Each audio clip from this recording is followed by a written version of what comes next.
Halo sahabat Profesional dimanapun kalian berada, bagaimana kabar kalian hari ini? Semoga selalu dalam keadaan sehat walafiat. Ya, kembali lagi bersama saya Iman Dupiandika, SSI Magister Manajemen, dalam channel kesayangan kita semua, Profit Shooter.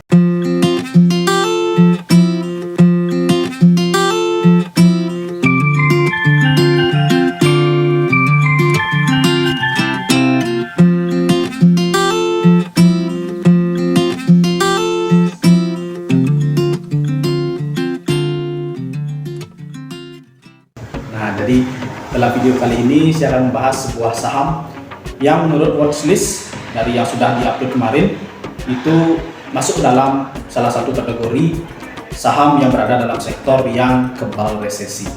Ya, jadi saham apakah itu? Jadi saham ini merupakan saham properti, tapi memiliki basis, memiliki concern di bidang lebih ke arah hospitality, perhotelan dan juga mall. Ya, jadi sebelum saya lanjutkan, silakan teman-teman pencet tombol like, kemudian bisa subscribe apabila mendapatkan manfaat dan juga insight dari video-video yang saya buat, dan silakan share social media dan juga komen video di bawah ini dan bagikan kepada teman, kerabat, saudara yang membutuhkan video edukasi tentang investasi dan juga trading. Oke, stay tune terus.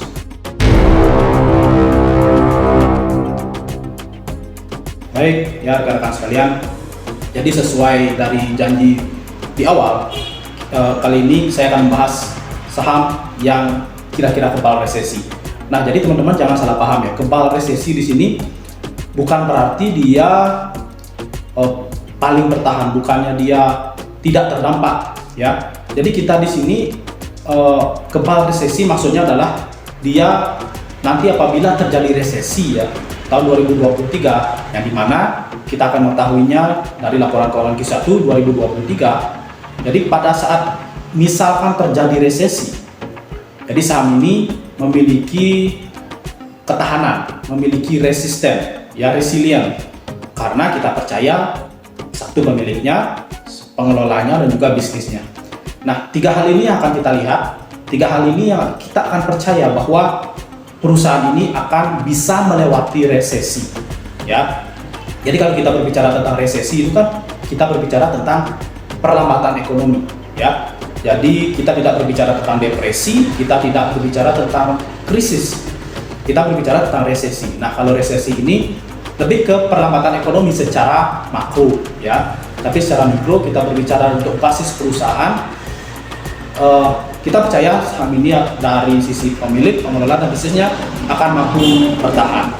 Ya, jadi teman-teman jangan salah paham dulu ya tentang resesi ini, agar teman-teman tidak memiliki sesuatu pemikiran yang seolah resesi ini begitu menakutkan. Ya, jadi catatan untuk teman-teman, apabila teman-teman sudah percaya dengan pemilik, pengelola dan bisnisnya, ya, saya yakin perusahaan apapun akan mampu melewati resesi. Nah, balik lagi ke saham yang dimaksud di sini adalah saham Summarecon Agung, ya, atau SMRA.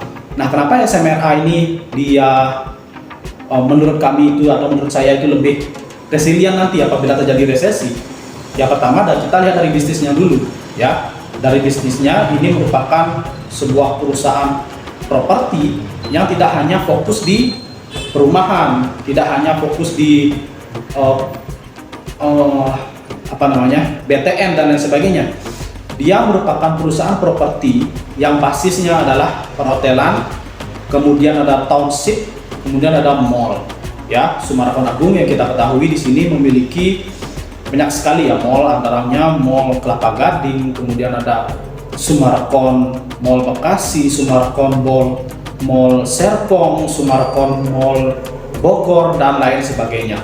Nah, kalau kita lihat sendiri dari mall, ya, mall yang tadi yang sudah disebutkan, Mall Kelapa Gading itu targetnya adalah menengah ke atas. Ya, meskipun tidak menutup segala kalangan masyarakat, baik itu kalangan menengah, bahkan kalangan yang kurang mampu sekalipun berhak masuk ke mall. Tapi di sini dia lebih menargetkan orang kalangan menengah ke atas yang lebih banyak untuk spending uangnya. Ya, karena seperti kita ketahui mall barang-barangnya itu dia lebih ke brand-brand besar, brand-brand yang dari luar negeri yang akan ada di atau yang akan berjualan di sana di mall. Ya, jadi untuk kalangan menengah ke atas itu akan lebih di-push untuk spending di mall tadi. Nah, berbicara tentang kalangan menengah ke atas atau orang kaya atau bahkan orang super kaya, itu dia hanya takut ya apabila terjadi hal-hal yang menyangkut tentang kesehatan mereka. Nah, misalkan kemarin waktu pandemi, ya, dimana pandemi itu kan menyangkut kesehatan mereka. Nah, jadi kalau menyangkut kesehatan itu mereka lebih takut, ya, karena kalau saya mati uang saya akan kemana, ya. Nah, jadi jika resesi itu diakibatkan oleh pandemi COVID seperti kemarin, wajar, mall, hotel pasti akan turun, hotel okupansi akan turun, mall juga kunjungan akan turun, bahkan beberapa diantaranya pasti akan tutup, ya jelas, karena mereka takut, ya, takut apabila ada sesuatu atau kondisi yang mengakibatkan nanti potensi kehilangan nyawa mereka atau kehilangan kesehatan mereka. Nah, apabila resesi diakibatkan oleh, bila kita lihat sekarang itu oleh inflasi, kemudian oleh keadaan ekonomi yang kira-kira akan memburuk, ya, apalagi kalau kita lihat kondisi ekonomi di Indonesia saat ini memang erat dipengaruhi oleh global, terutama Amerika yang mana The Fed menaikkan suku bunga. Tetapi dengan kondisi ekonomi Indonesia sekarang di mana komoditasnya lebih maju, kemudian juga perekonomiannya lagi tumbuh, saya rasa tidak akan mempengaruhi niat dari orang kaya atau orang super kaya untuk spending mereka, ya, karena saat ini juga pemerintah sedang concern, ya, agar tidak terjadi resesi di Indonesia. Mereka akan mempush konsumsi domestiknya, di mana konsumsi domestik sangat erat dipengaruhi oleh spending, ya. Jadi spending, kalau misalkan kalangan menengah ke bawah kemarin terdampak, ya, akibat kenaikan BBM, kemudian kenaikan bahan-bahan pokok dan lain sebagainya, orang kaya inilah yang menjadi kebuahannya. Nah, oleh karena itu, karena Sumarkon Agung memiliki banyak sekali mall, ya, diyakini bahwa mall ini dengan target mereka kalangan menengah ke atas itu akan mampu bertahan dari yang namanya resesi. Nah, ini juga terlihat dari hotel mereka, ya, hotel Sumarkon Agung, di mana ada Pop Hotel, kemudian ada Haris, ya, Haris Hotel, kemudian Haris Hotel and Convention Center, kemudian ada Hotel Samasta di Bali, yang dimana ini memang targetnya, ya, target menengah ke atas, karena hotel-hotel mereka itu start dari hotel bintang 4, ya, bahkan Hotel Samasta di Jimbaran itu hotelnya adalah bintang 5, ya, meskipun saat ini sudah diserahkan kepada penyelia hotel, ya, atau manajemen hotel dari Swiss yang Movenpick, tetapi memang kedepannya dia akan terus membangun, ya, dan juga pemilikan mereka kan walaupun berkurang, tetapi kan tidak menghilangkan pemilikan mereka di hotel bintang 4 dan hotel bintang 5 kemarin. Nah, saya itu juga dengan adanya saat ini mereka malah gencar membangun yang namanya Sumarkon Crown Gading. Ya, ini adalah sebuah super mall yang nanti akan banyak sekali menyedot perhatian, menyedot konsumen mereka dari kalangan menengah ke atas. Nah, di saat ini juga mereka berani, ya, di tengah kondisi inflasi yang sangat tinggi, dan potensi dari resesi global, mereka berani membangun Sumarkon Crown Gading.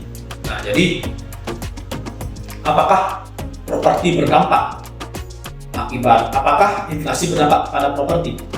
Ya, jelas berdampak apabila properti yang di bagian wisata residensial, kemudian ada perumahan biasa, perumahan DTN, kemudian ada, ya, kompleks-kompleks perumahan yang targetnya adalah masyarakat biasa atau masyarakat kalangan menengah, ya. Jadi pasti akan terdampak karena inflasi menyebabkan suku bunga akan naik, ya, suku bunga acuan dari BI naik, otomatis suku atau bunga kredit bank itu pasti akan naik meskipun tidak langsung, ya. Jadi ada kenaikan bunga bank.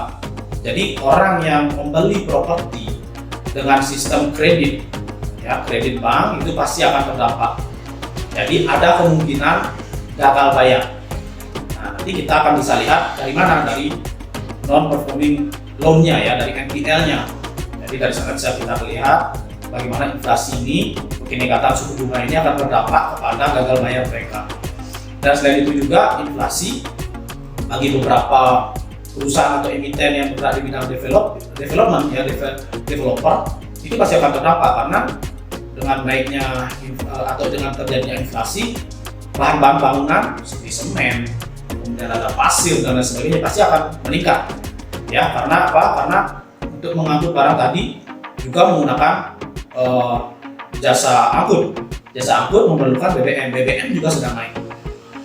Nah, jadi di sana jika dia developer biasa dengan target pegawai kantoran ya, dengan target konsumen pegawai kantoran dan UMR, kemudian adalah perusahaan-perusahaan dengan targetnya itu adalah konsumen-konsumen yang kalangan menengah ya, yang mungkin hanya pedagang dan lain sebagainya, itu kemungkinan akan terjadi gagal bayar apabila nanti inflasi tidak bisa ditekan. Jadi kan sekarang bergantung bagaimana si Bank Indonesia mampu menekan inflasi kan. Nah, jadi apabila menekan inflasi, ya memang ada konsekuensinya dengan menaikkan suku bunga dulu. Jadi ya bagi orang yang sudah memiliki kredit atau memiliki rumah dengan sistem pembayaran kredit pasti akan terdampak. Nah, beda cerita dengan perusahaan-perusahaan yang memang bergeraknya di bidang mall dan perhotelan yang memang target mereka kalangan menengah ke atas. Ya, jadi apabila resesi ini terjadi akibat dari keadaan ekonomi, saya rasa masih tidak ada pengaruh yang signifikan bagi mereka kalangan menengah ke atas ini. Ya, mungkin pada saat diumumkan terjadi resesi saja mereka takut. Ya, wajar lah karena ada namanya euforia. Jadi euforia massa yang kalau orang takut ya mungkin takut, tapi padahal mereka ini punya duit. Jadi setelah berita ini lewat mungkin 1-2 minggu mereka akan mulai spending lagi. Ya, beda bagi yang memang benar-benar terdampak, bagi memiliki kredit yang kemudian dia memiliki penghasilan dari kantornya, penghasilan dari kantor tidak naik, tetapi kredit mereka naik. Ya, ini akan terdampak jelas. Dan ini biasanya kalangan menengah. Jadi kalangan menengah atas yang memiliki perusahaan besar, ya, apalagi seorang CEO dari perusahaan besar, ini saya yakin terdampak hanya mungkin 1-2 minggu saja akibat adanya berita. Pada saat muncul berita, ya wajarlah mereka ada ketakutan sedikit ya. Tapi selama tidak menyangkut kesehatan mereka, saya rasa tidak ada masalah. Nah, oleh karena itu, Summarecon Agung wajib atau layak untuk kita cermati. Ya, bagaimana nanti pergerakan sahamnya, bagaimana apabila terjadi resesi tahun 2023. Which is kita lihat nanti dari laporan Q1 2023. Oh ya, ngomong-ngomong soal resesi global, saat ini juga resesi dari Amerika itu kemungkinan tidak terjadi. Kenapa? Karena kemarin berita terbaru bahwa ekonomi Amerika tumbuh 2,6%. Nah, jadi resesi global mungkin saja tidak terjadi karena memang kalau kita mengacu dari resesi global awalnya dari Amerika ya, karena semua mengacu pada Amerika. Tapi nanti kita tunggu saja bagaimana laporan Q1 2023 dari laporan setiap emiten, tidak terkecuali laporan dari Summarecon. Ya, oke, sampai di sini dulu penjelasan dari saya untuk saham Summarecon Agung. Ya, perlu teman-teman catat di sini bahwa ini bukan merupakan sebuah ajakan menjual ataupun membeli sebuah saham. Ini merupakan edukasi, ini merupakan analisa, ya, analisa tentang bagaimana kita menganalisis bisnisnya. Kita percaya pada bisnis perusahaan, kita percaya pada pemilik perusahaan dan pengelola yang ditugaskan oleh pemilik. Ya, jadi berpikir sederhana dengan berpikir simpel. Ya, dengan berpikir simpel kita bisa berpikir secara berbeda. Oke, silakan teman-teman nyalakan lonceng dan belnya agar teman-teman menjadi yang pertama untuk mendapatkan info-info terbaru seputar dunia investasi dan juga trading. Saya Iman Hidupia Dika, Investasi Bisa Manajemen, mohon undur diri. See you in the next video. Bye bye.